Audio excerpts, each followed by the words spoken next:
Ouverture officielle ce matin à Abidjan des 50e assemblées annuelles de la Banque africaine de développement. La cérémonie était présidée par le chef de l'État, Alassane Ouattara. Plus de 419 000 élèves frappent aux portes du collège. Les épreuves écrites du certificat d'études primaires élémentaires et l'entrée en 6e se sont déroulées aujourd'hui, mardi 26 mai.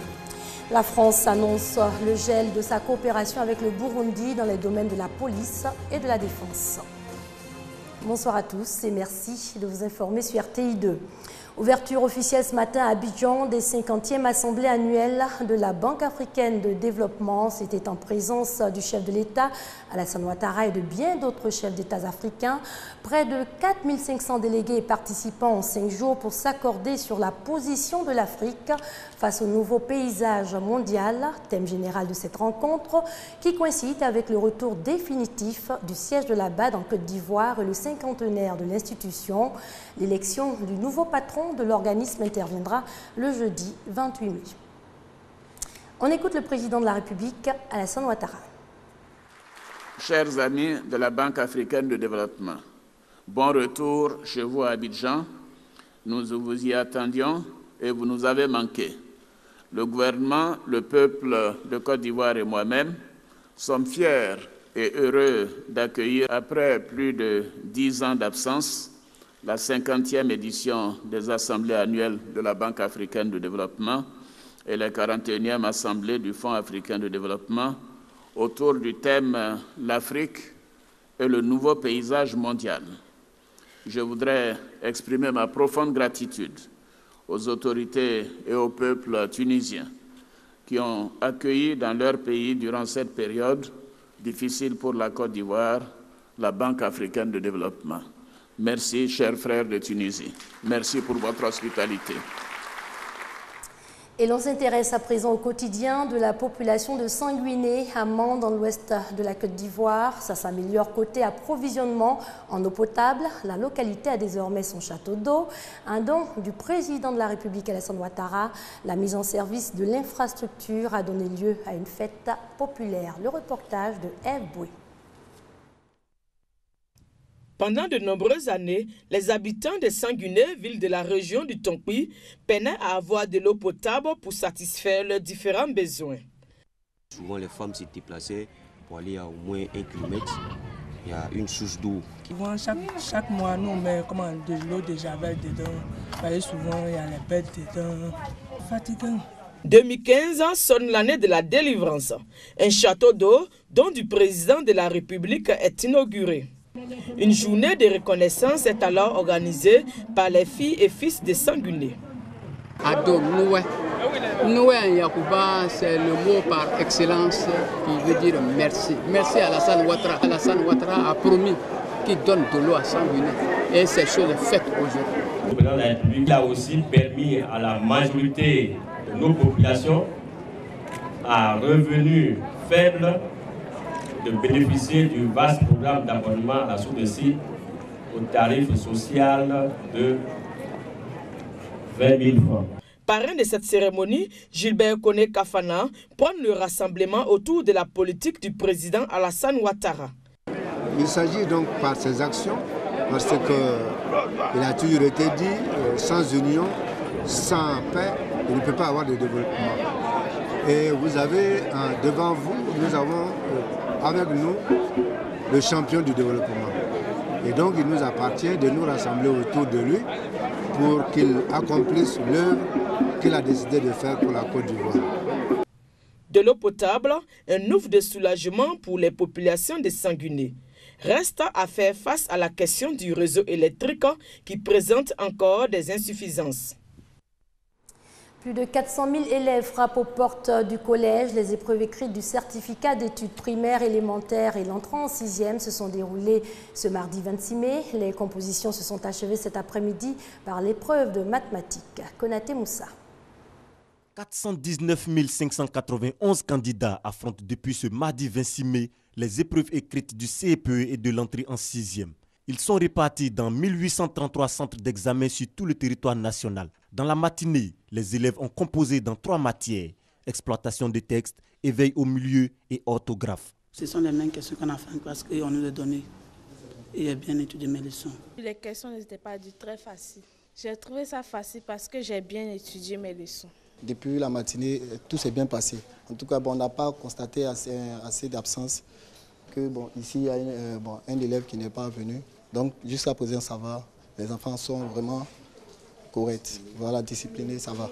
L'après-midi consacré à la dernière épreuve mathématique, une matière que certains candidats affirment bien maîtriser. En mathématiques, je peux avoir une très bonne note parce que en mathématiques, je suis un peu très fort.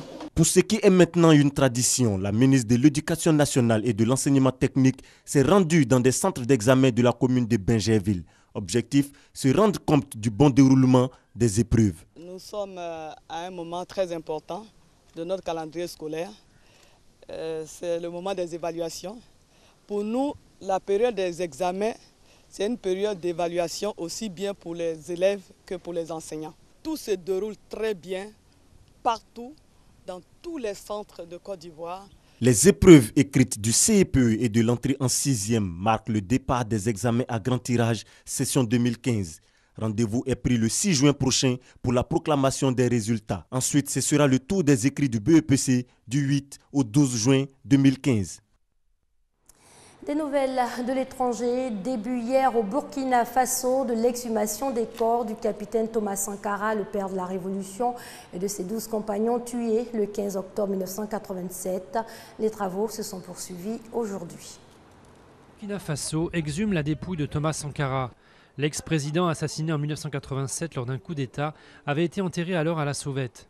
Il aurait été inhumé dans un cimetière de Ouagadougou, mais sa famille et ses nombreux partisans doutent que son corps s'y trouve réellement. La recherche de la vérité a été rendue possible par la chute en octobre dernier du président Compaoré. La crise au Burundi, alors qu'un nouveau sommet est annoncé dimanche en Tanzanie, la France frappe du poing sur la table. Elle gèle sa coopération avec le Burundi dans les domaines sécuritaires. Le président Pierre Nkurunziza, toujours candidat à un 3e mandat, ce mardi a appelé ses concitoyens à participer au financement des prochaines élections. Une souscription publique est ouverte. Dans sa coopération sécuritaire avec le Burundi, Paris gèle sa participation dans les domaines de la défense et de la police, alors que le pays africain connaît depuis un mois des manifestations populaires contre le président Nkurunziza. Les manifestants s'opposent à un 3e mandat du président déjà élu en 2005 et 2010. Financement des élections, la question s'est invitée à la rencontre de Bruxelles avec une conférence des bailleurs sur les questions du financement de la reconstruction en République centrafricaine. La présidente de transition, Catherine Samba-Panza, a appelé la communauté internationale à verser l'aide promise. J'affirme ici ma détermination à organiser des élections démocratiques et crédibles dans les meilleures conditions administratives afin d'assurer la participation de tous et l'acceptation des résultats électoraux par tous les acteurs politiques centrafricains. En tout état de cause, ces élections se tiendront avant la fin de l'année 2015. S'agissant du processus électoral, qui placera à la tête du pays un pouvoir démocratique en pleine capacité de gérer l'avenir de la République centrafricaine, c'est pour la transition une priorité claire et absolue. Malheureusement, malgré les contributions déjà annoncées, le financement du processus électoral n'est pas intégralement assuré. Aujourd'hui, 20 millions de dollars restent à trouver. 20 millions sans lesquels la sortie de crise elle-même pourrait être compromise. Et donc réduire à néant 2 ans de travail collectif. J'appelle tous les bailleurs à se mobiliser pour combler ce manque. En bref, l'épidémie d'Ebola repart à la hausse en Guinée et en Sierra Leone. Depuis la mi-mai, soit depuis une semaine, 27 nouveaux cas ont été recensés. En Guinée, où le président Alpha Condé a demandé hier à son gouvernement d'ouvrir sans délai des négociations avec les dirigeants de l'opposition. Depuis la publication du nouveau chronogramme électoral, l'opposition multiplie les manifestations de rue. 23 tentatives et 23 échecs. Le Liban, toujours sans président. 1 an que cela dure, le Parlement tente en vain de réunir le quorum nécessaire pour le vote. 1 an que le Liban n'a plus de président de la République. 1 an que l'ancien président, Michel Sleiman, a quitté le palais présidentiel de Babda. Une vacance record depuis la fin de la guerre civile libanaise en 1990. 23 fois de suite depuis mai 2014, les députés ont échoué à s'accorder pour élire un successeur. Il y en a quelques-uns qui désirent tellement cette maudite chaise qu'ils sont prêts à laisser le pays sans président, sans loi, sans rien. Jusqu'en 2005, le président était nommé par Damas, dont les troupes occupaient le pays. Mais depuis leur retrait à la suite de manifestations massives à Beyrouth, la politique libanaise est divisée en deux camps rivaux. Un camp soutenu par l'Arabie saoudite et contre le régime de Bachar al-Assad, et en face, le camp des alliés du puissant mouvement chiite Hezbollah, appuyé par l'Iran et engagé dans la guerre syrienne. Comme lors de la précédente élection présidentielle en 2008, ils n'arrivent pas à s'entendre sans médiation étrangère. Ceux qui sont capables d'élire un président attendent un accord entre l'Iran et l'Arabie saoudite. Aucune décision occidentale choisisse le président à notre place. Et à l'heure actuelle, la région est divisée. Il y a beaucoup de tensions et de compétition entre les pays. Donc le Liban n'est pas une priorité. Le président libanais est traditionnellement chrétien maronite, dans un pays multiconfessionnel où les postes politiques sont répartis entre les communautés. Depuis la fin de la guerre, l'essentiel des pouvoirs est passé au Premier ministre et le président garde des prérogatives honorifiques.